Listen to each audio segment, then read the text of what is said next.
Biodiversio a été créé suite à plusieurs réflexions et je me suis rendu compte d'une chose, c'est que la nature est très résiliente et beaucoup plus qu'on ne le croit. Et donc j'ai voulu faire partager ça à mes contemporains, qu'on pouvait cultiver la biodiversité chez soi, que chacun pouvait devenir acteur. Et je me suis dit que la meilleure façon de le présenter, c'était de le montrer. Et pour le montrer, c'était de faire ce que j'ai fait sur ce terrain-là, un peu partout en France. Et trouver du terrain disponible en France, moi qui suis un professionnel, je me suis dit je vais aller voir les chefs d'entreprise.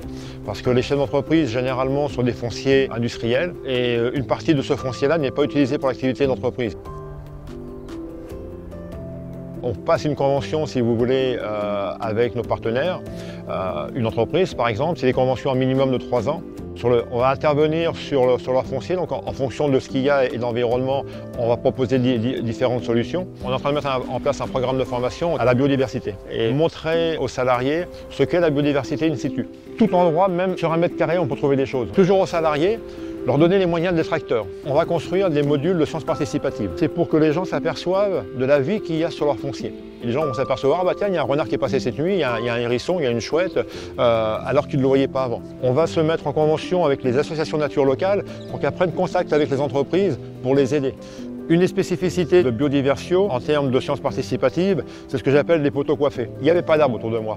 Et pour que les oiseaux se posent, on a planté des poteaux sur lesquels ils se posaient. On s'est aperçu que sous ces pots de fleurs, il y a toute une vie qui arrive. Il y a même des oiseaux qui passent l'hiver dessous. Et là, ça devient hyper intéressant. La biodiversité ordinaire qu'il y a autour de nous est hyper importante. Et si on travaille le basique, vous allez avoir après ce qu'on appelle des espèces patrimoniales qui vont revenir parce que la base sera là. C'est ce qui s'est passé dans ce jardin. La biodiversité ne coûte pas cher. C'est juste une manière d'appréhender le vivant de manière différente. Et donc il nous faut du temps. C'est-à-dire que pour préparer un terrain, au plus court c'est 6 mois, au plus long c'est 18 mois parce qu'il y a des saisons.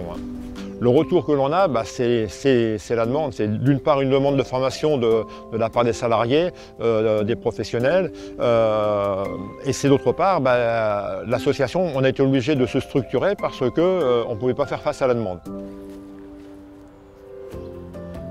Être labellisé par l'Office français de la biodiversité, c'est hyper important, ça donne de la crédibilité.